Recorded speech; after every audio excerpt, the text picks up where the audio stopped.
What are we talking about this week? We are talking about, there's a World Cup on, and we are going to be talking about the kind of, in the old days we just said TV event, but it's now a massive social media event. We're going to be talking about all of those things and how it's changing the way we consume sport and accelerating changes that are already happening. Yeah, it's like the World Cup of crisps, but for football. Yeah. And we are also talking about Doctor Who. Been a big furore this week about whether it's been cancelled or not.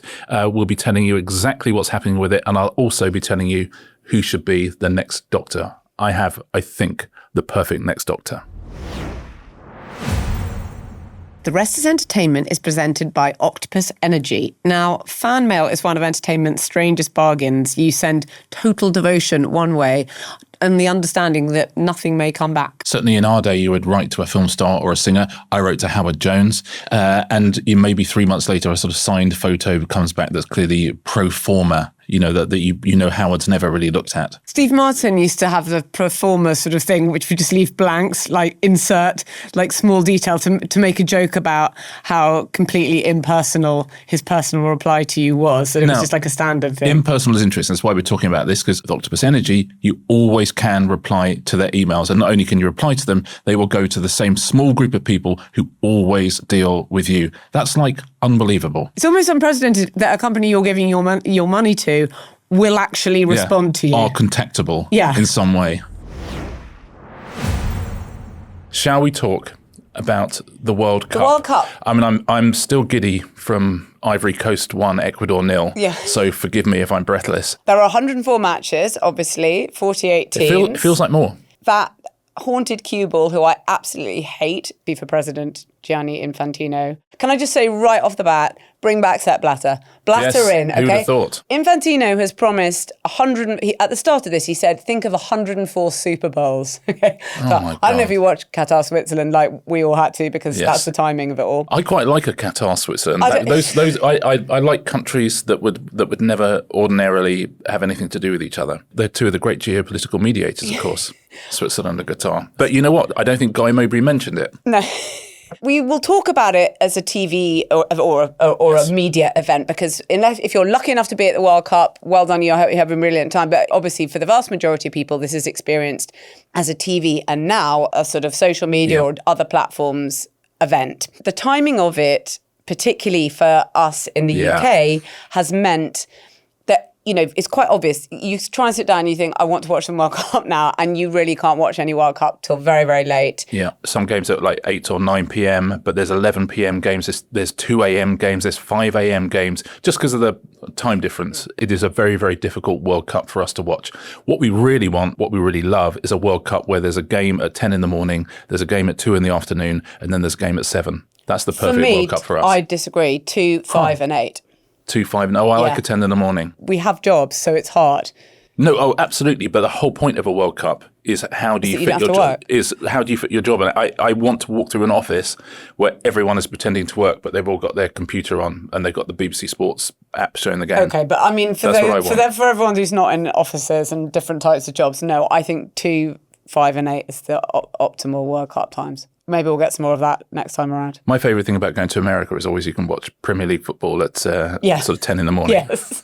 Things are filling the gap because it's harder to watch in a way. So there are lots and lots of shows, podcasts, one very notable one because it's in our stable, the rest is football, are in New York, and they've got a big place overlooking Times Square, a big apartment where I'm obsessed with things that are on the kitchen island. Yeah, I assume they're living together, the three guys. Yeah, they live upstairs. There's a staircase, so I assume they live upstairs. They must do, right? They're filming that bit as a spin-off sitcom for week 3. That's a lot. Would they call it Friends? I think they would actually, to be fair. Yeah. I wanted to do a thing say, but they wouldn't call it Friends, like pretending that they weren't friends. Yeah, but sadly, I think they are.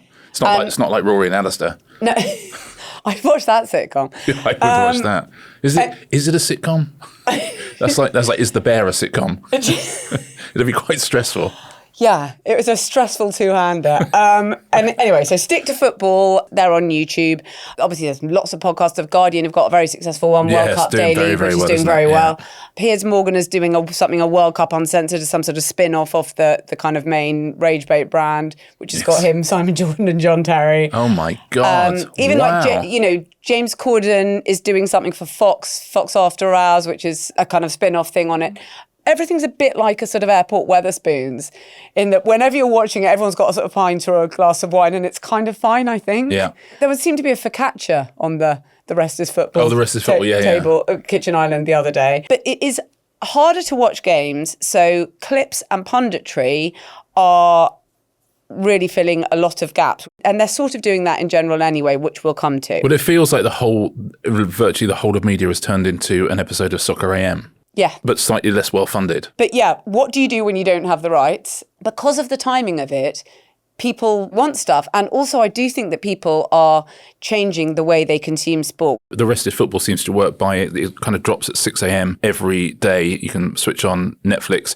And of course, they don't have the goals, but they, like any of those podcasts, they're just chatting about the game. And that's interesting because you've seen some of them, you haven't seen some of them. And you can watch the goals on your phone. That's the point. I mean, there are places where you can watch the goals. You don't need them to be sort of talking through it.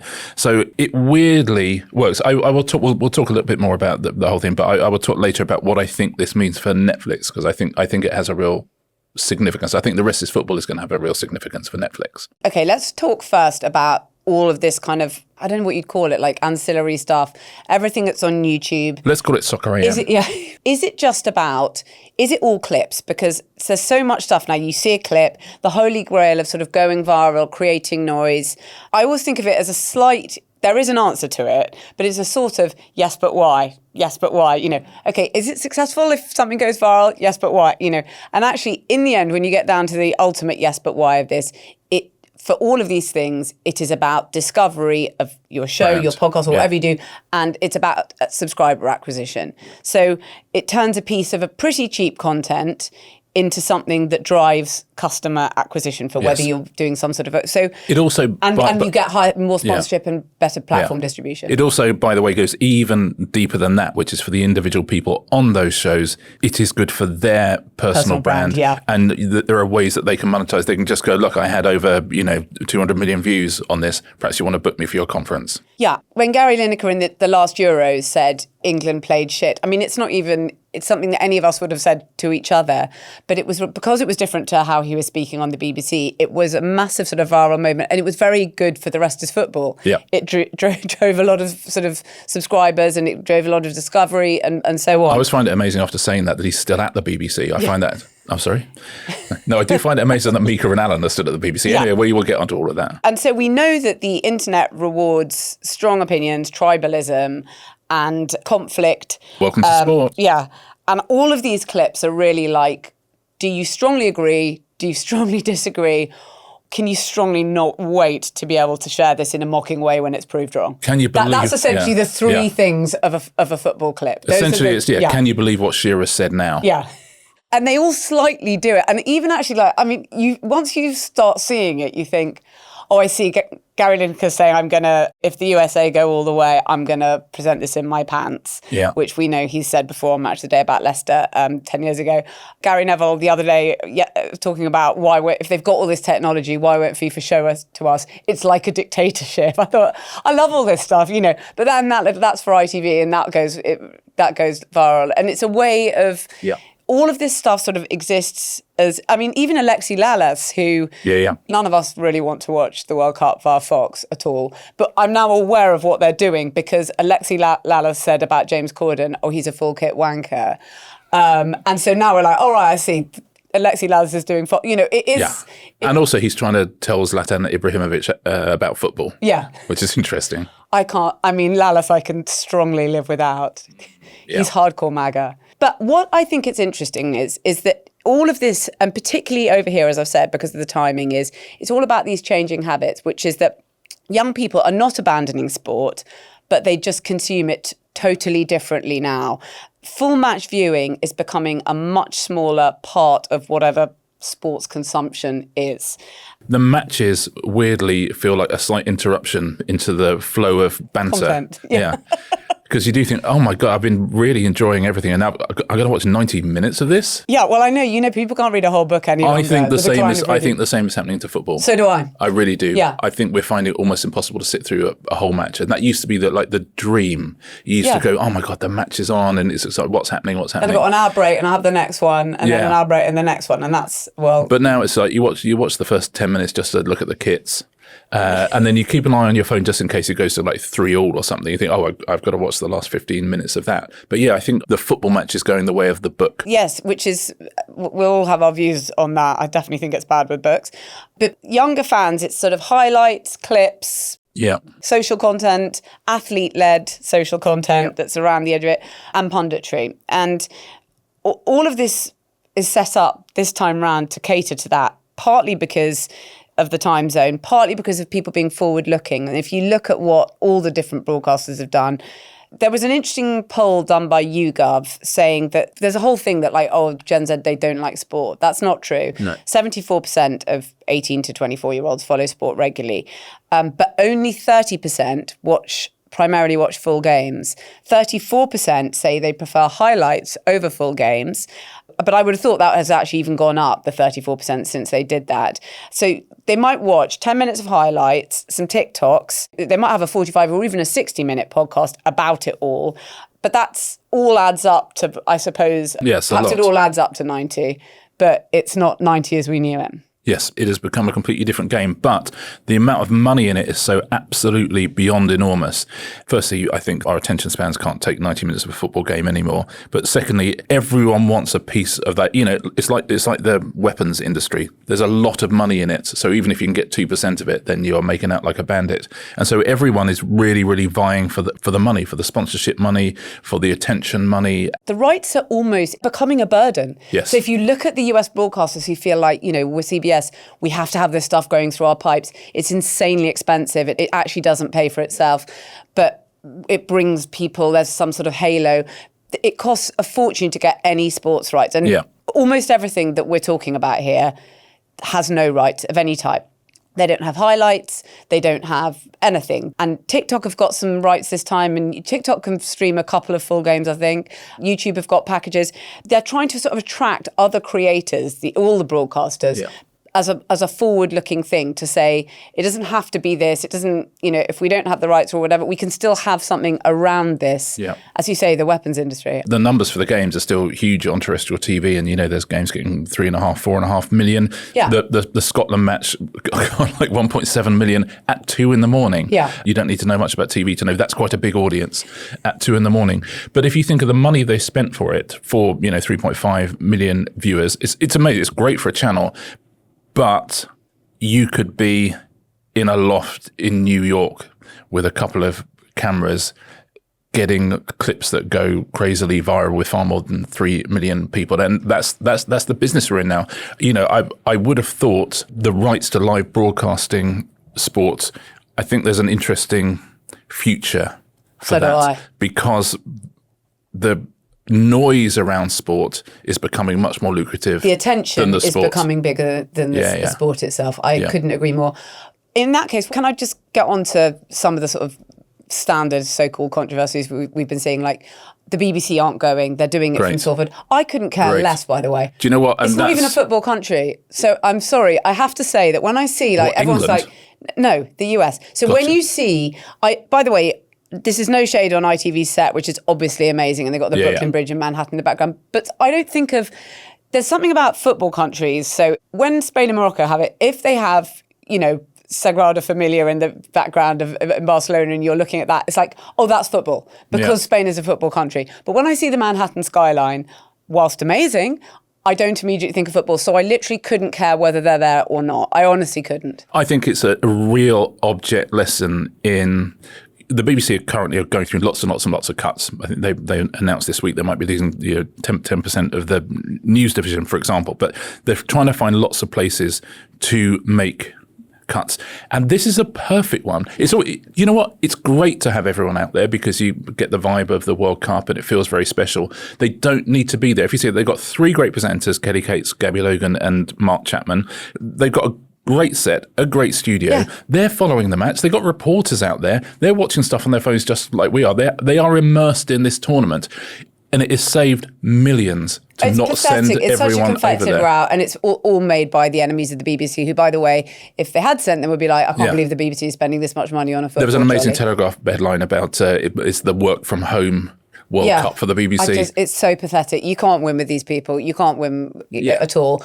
And to sort of compare it with Glastonbury or anything like that, Yeah, that's a weekend. It's so stupid that I'm embarrassed for anyone making that argument. Yes, agreed. So I don't care about things like that. I think they are going, if England or Scotland get towards the end of the tournament, of course, people will go out there. But it works so perfectly well, and there's an immediate cost saving. And it's one of those things you absolutely get into the rhythm of going, well, of course we have to send them out because, like in news, like anywhere, you do need to be on the spot and on the scene. But, so long as the commentators are in the stadium, obviously, you just stick the presenters anywhere. Yeah. It's great. It's like money completely saved, and there is literally zero difference to the coverage. I couldn't agree more. Can we talk a little bit about how particularly sporting events really usher in innovations in the way things are filmed and what have you? Are we going to talk about RefCam? So. I'm getting onto RefCam. That's where I'm going. Okay, yeah. By the way, you take everything from FIFA. That's just to explain to people where you get this stuff. It's not like the feed comes from them. The innovations are up to them, and they've got various different ones this time. They 3D scanned all the players so that they could help with decisions. And also it means they can clone them in future. Yes, and so we can have an intergalactic football league where they'd have to pay any players. Some humans disagreeing with any of the things they do. But yeah, referee cam. I mean, they have this in rugby. They've managed to sort of put some AI stabilizer on it so it doesn't look like horror movie fan footage. It's not like Backrooms. But yeah, exactly. Mexico-South Africa game, they showed the Raul Jimenez goal on it, and it was the referee, Wilson Sampaio, just sort of chasing. I was thinking, God, it's quite hard work, isn't it, having to keep up with these guys who, hearing are pretty fit. Yes, it makes you feel much more sympathy and empathy for referees, but B, it's just brilliant. Yeah, it just looks amazing. To make it more immersive. Yeah, or more like a computer game. Yeah, but real. Yeah, POV. It's everything is The audio is different, which is always a bit of a liability. So you have to be quite careful with the audio because do we actually want to hear what they're saying? But you're supposed to get, because of all various of these innovations, you're supposed to get sort of faster and fairer offside decisions. I mean, I have some sympathy with Gary Neville. If you do it, can you please tell us? Can you show us then? Yeah. And if you're keeping the information I just don't trust you. I think it's a dictatorship. I think FIFA is a dictatorship. Yeah. I think the World Cup is an abomination. There we go. There's today's clip. Viral. Yeah. Something like that. Let me tell you something about Gary Lineker. I mean, lots of people are loving Christina Uncle. She's great. She's fantastic. So she's the American referee who they bring in if there's ever any controversial decisions, which there always are. Yeah. And she's so no nonsense. She was on the last World Cup as well. Yes. She was great on that. Very, very good. But, that sort of thing is that's a joy to watch. The cameras are very good. They've got lots more of the sort of spider cams. Yeah. You can't have drone cameras so much in football, which were really good in the Winter Olympics. I thought the drone cameras were amazing, but you can't have that because they'll probably get taken out by by the ball. Yeah, or by one of the America. We have no need to have military helicopters doing a fly past above a game. Just absolutely, we don't do that. Honestly, I'd rather that's what American military helicopters were doing at the moment. Right, you're right. Takes them out of circulation, doesn't it? Well, you know what? I would love it if you got. Anyway, I'll be overtaken. This podcast will be overtaken by a deal in Iran. John Healey, the Defence Secretary, resigned. Yeah, because he's saying I don't have enough money to protect our country and also do flypasts. Do flypasts over every Premier League game. Yeah, I can't do it all. It's very, very militarised. If you ever go to NFL games in the US, there's so much sort of military hardware in the skies as a display before. I don't feel we need to see this during a World Cup. Certainly not where someone's just been awarded a peace prize. But anyhow... But FIFA have been sort of talking about data-tainment. They're sending people in the stadium. The Wi-Fi is apparently way better, and so they're sending you stuff on your phone. Well, I mean, it could hardly have been worse, where you actually couldn't send your copy when you were filing from the stadium sometimes. Oh, really? Oh, my God. Sometimes there would be real disasters. But anyway. But yeah, so they're sending stuff to people's phones in the stadium, and they're trying to just make it all... I hate it so much. Just, you know what? Yeah. Just I know how I want to watch football. Yeah. I know what I want to look up. I'll choose the one podcast that I love. I'll look at the goals and I'll choose the games I want to watch live. That's all I want to do. Stop trying to upsell me all the time. Yes, I agree. And they're always trying to make it seem like they're innovating. Stop putting a QR code on the screen saying, if you want more information, I have all the information I need. I've got all the information I need. Exactly. I have all the information in the world. I do not need your QR code. But there's a sort of, Americans like a distinct aesthetic to their sports and how they like it to look. And obviously FIFA have leaned towards that to some degree. Can I talk a little bit about the rest of football and what it means for Yes. Netflix? So it was an interesting deal that the guys struck, a very lucrative one as well. And it is essentially sort of turning a podcast into a television program, which we've talked about a lot before, that kind of mission creep of when you start videoing podcasts and then suddenly everyone under 35 starts watching them. And then they start watching them on their TV. And then the streamer goes, actually, perhaps that feels like a bit of visual content. We do visual content. Perhaps you can come on this. And when they do that, of course, they want slightly higher production values. And then suddenly it's turned into, as you say, a slightly lower budget football focus. I mean, that's what it becomes.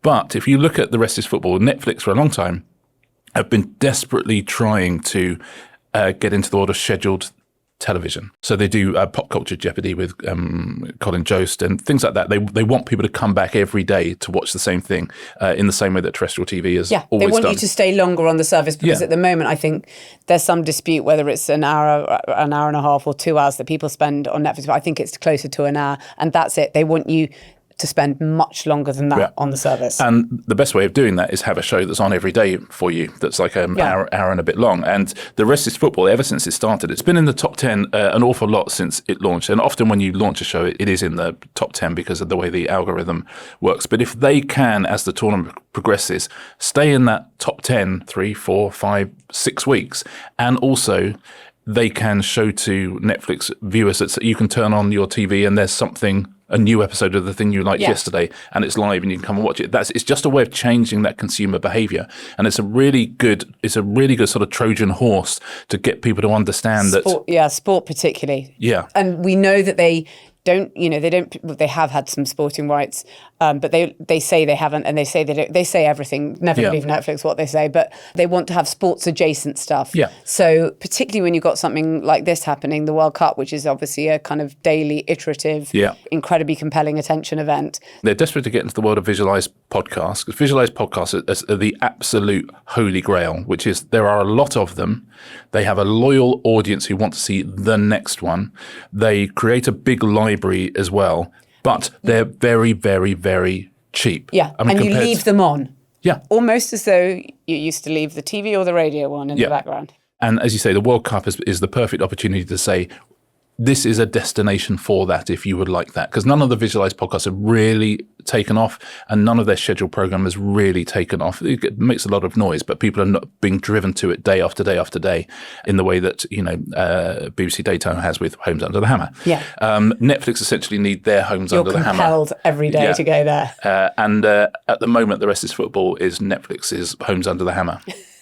I mean, I should have said bargain hunt, really. That's more appropriate. But I do think it's going to be a huge deal for Netflix. I think seeing that those people coming back again and again and again and again for the same thing. If you make a 2-hour film, you'll get a certain amount of viewers. If you make an hour every day for 6 weeks and people are still coming back and coming back and coming back, that is an entirely different business plan. In fact, it's the business plan. What's the milk in the supermarket? You're going back in every day for it. It's important, and you just keep. And while you're there, you go, do you know what? I actually will get some Ferrero Rocher. Yes. We talked about the games themselves being less important. I think the BBC and ITV have both done an amazing job in this World Cup. The presenting teams on both channels are great. ITV's pundit lineup is really, really good. It's brilliant. Really, really good. They did 2 games in a row the other day and they swapped all 3 pundits, and every single one, I was like, well, this is great. No filler. Yeah. Emma Hayes, I love. Yeah. She's great. Yes. I think both the channels are doing a great job, but this world around it, this noise around it, the podcastification of the World Cup, I think is fascinating. And if you don't like it, it's not going anywhere. No. It really isn't. Now, shall we take a hydration break? Oh, that's very clever. And after that, we're going to talk about, is Doctor Who cancelled? This episode is brought to you by Lloyds. Now, I love it when characters are part of a club. You wouldn't know anything about that, would you, Richard? The Thursday Murder Club in some ways reminds me of the A-Team. I would now like to map each of those characters onto the A-Team and feel I probably could. I mean, Elizabeth is Hannibal and it's not even close. Yeah, that's exactly right. And Ron is Howling Mad Murdoch. Well, there are definite perks to being in a club. Just ask the members of Club Lloyds. Because with Club Lloyds, you can bank on Lloyds to give you more wherever you are. If you join Club Lloyds, there's all sorts of benefits you can choose between. there's, for example, 6 free cinema tickets. They've got an annual coffee club and gourmet society membership, which would be mine. And also something that the Thursday Motor Club would enjoy very, very much indeed. Yes. To top it all off, you have fee-free spending abroad, which means wherever you are, you won't be charged by Lloyds to use your debit card when you're travelling. Now, joining this club costs £5 per month, but that is refunded in any month that you pay £2,000 into your account. Now, that is a club that's worth being part of. Check out Club Lloyds today. You'll need to be a UK resident and aged 18 or over to apply.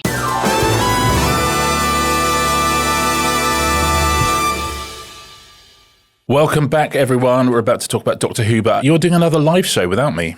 I'm doing a live show at the Rest Is Fest at the South Bank on the 6th of September, which is a crossover event with Tom Holland from The Rest Is History. Okay. And it's called The Real Housewives of Regency England. I want to explain that we're essentially spending the entire profit margin of the weekend's festival on this one show. It's got very high production values. There's a number of things happening around it, and I think it will be a huge amount of fun. It will combine, if you love Regency England or you love The Real Housewives, I don't know which camp I'm in. It's a bit of both. There's something for everyone. Beautiful. Yeah. And we can get tickets? You can get tickets for this at southbankcentre.co.uk, and it's on Sunday, the 6th of September. Let's talk about Doctor Who. Now, Doctor Who, there's been a furore.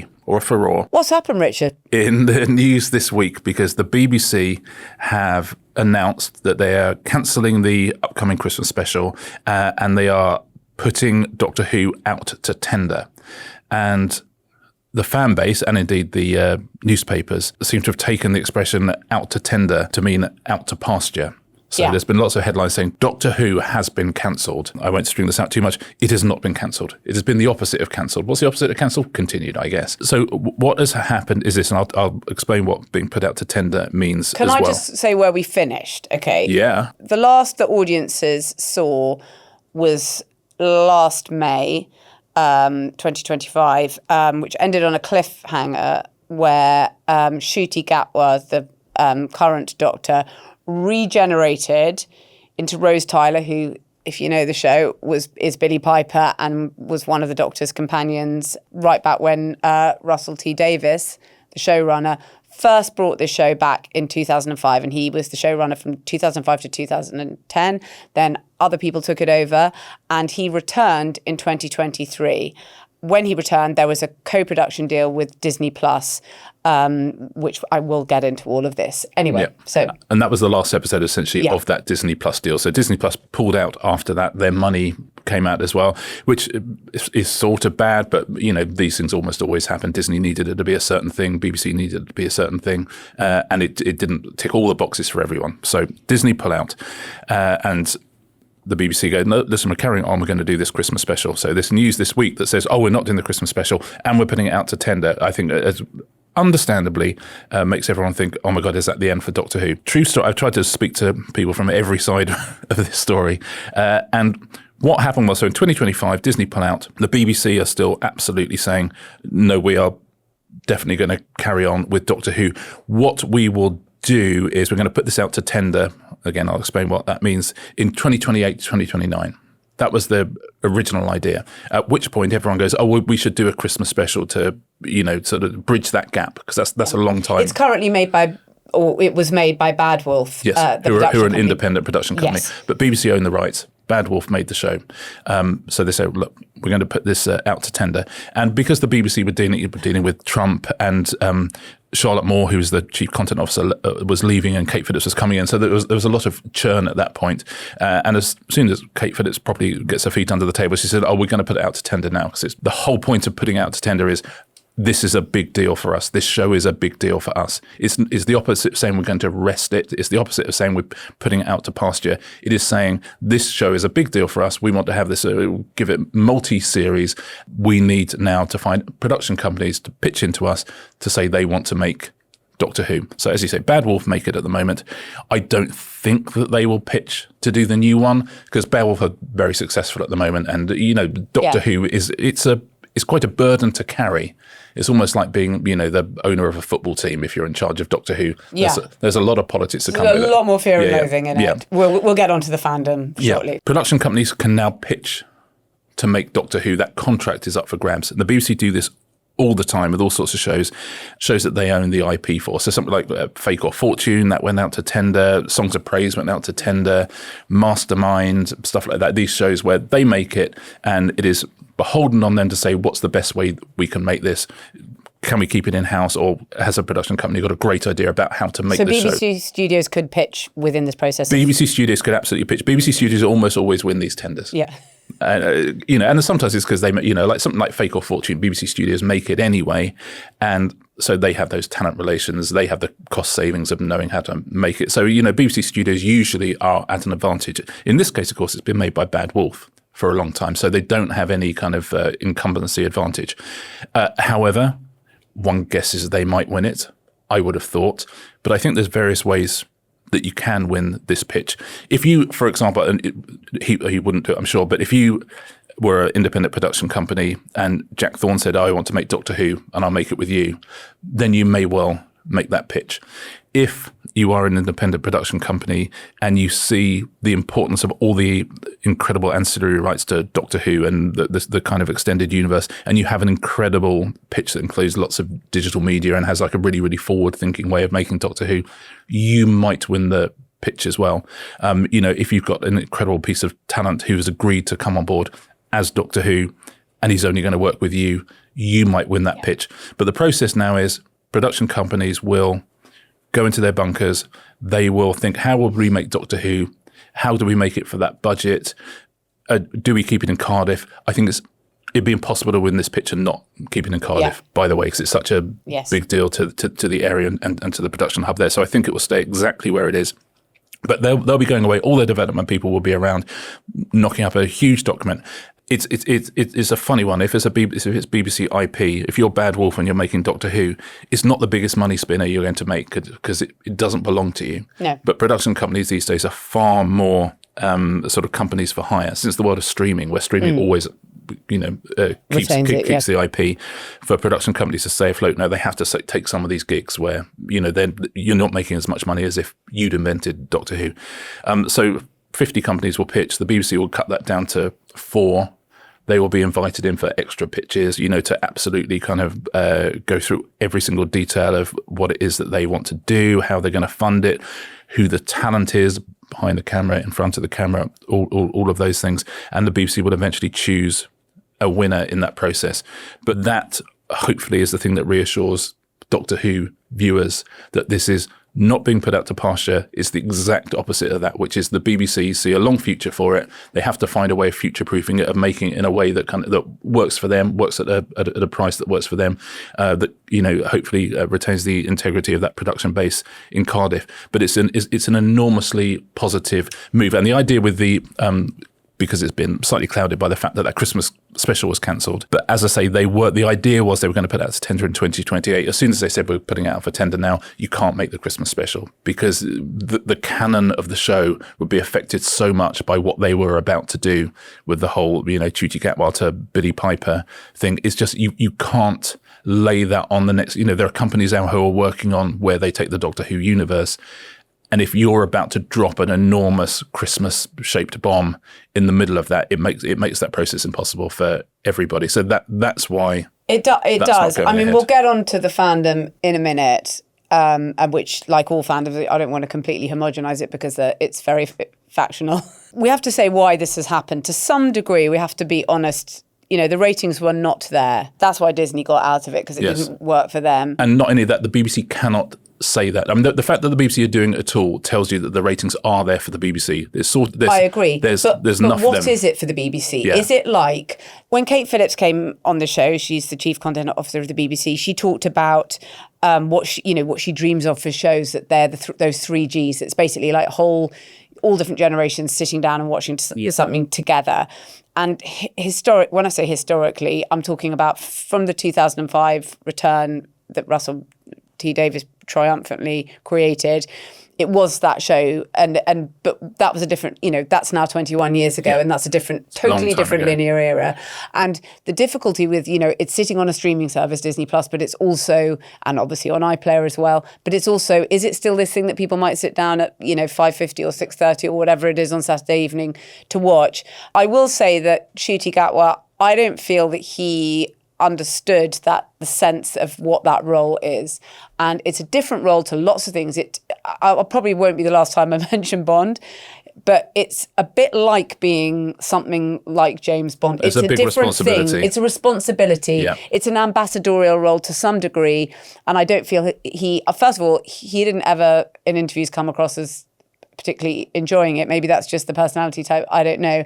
But you are something more than I'm just playing a guy on TV. And, David Tennant, obviously, was a huge fan. Capaldi. Matt Smith, who wasn't, but was extraordinary. As a replacement, I just think Matt Smith's era on the show is brilliant. Yeah.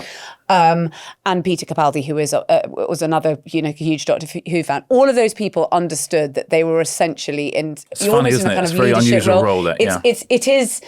That's why I think it's almost like Bond in some ways. It means something much more, and it's something connected to something kind of bigger. So. Also, you have this fandom. The fandom is, as I said, I don't want to homogenise it, but you have some sort of die-hard Whovians. You have some real people who've been with it for decades. And then, you also have the kind of His Majesty's press who think that it's all a big woke culture war. Russell T Davies would probably say that he had rather lost elements of the fandom. And I think that for me, just reading the statement, he said, "For the record, there's no script. I never wrote it and no actor was ever approached to play the next Doctor. You may disagree. Fine, sit in that chair and wait to be proved right. You'll be waiting a long time." There's a little niggle in there for me as a statement. He's a good writer. I love him. I literally love him. And the only reason we're having any of this conversation at all is because this show fell away in 1989. And there were all sorts of people saying, who's going to rescue us? Maybe Amblin. Maybe, there was a whole movement at the time. Maybe Steven Spielberg's company is going to come in.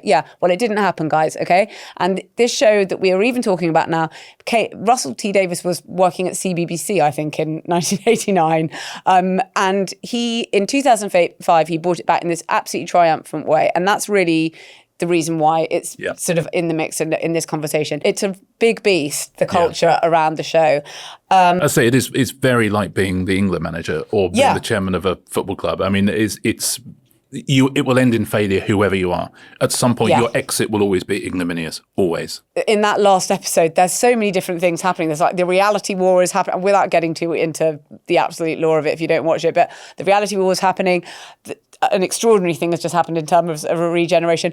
To me, it is slightly like, oh my God, how do I come back after No Time to Die if I'm doing the next Bond film? But equally, wow, here's something that we're now talking about in the similar terms to James Bond. I think the fandom slightly have to remember that whilst it had a very engaged fandom and people had a big heritage memory of it and hiding behind the sofas and all those sort of things, it wasn't this kind of global thing that people, and its status has increased enormously since 2005 as a whole idea. And so I think the fact that you're even having these conversations of like, who's so-and-so going to do with it? How will they deal with all these things? I agree that there's quite a lot to take on just in terms of the loose ends and cliffhangers and, things that have been laid down as story points. That's the same for who has to come in, and Stephen Knight has to come in and write Bond after No Time to Die and what they did at the end of that, which was eccentric. But you've got to find a way through. Yeah. And we know that brilliant writers can find a way through these things. Yeah. And that's the thing. It's interesting going out to tender because what it actually means is you do spread the net out quite wide. There isn't sort of some sort of, succession strategy. All these different companies will be talking to different writers, and somewhere there will be someone, in the same way that, the 1980s Doctor Who was so special for Russell, there will be people for whom the Russell T Davies show was incredibly special when they were growing up. There's like some young writer who can take this on and do something extraordinary with it. It has to be an awful lot cheaper than the last generation of it because the Disney money is out. So you have to find a way of making it cheaper. But you can do that with Doctor Who. It's always been about emotion and storyline rather than CGI.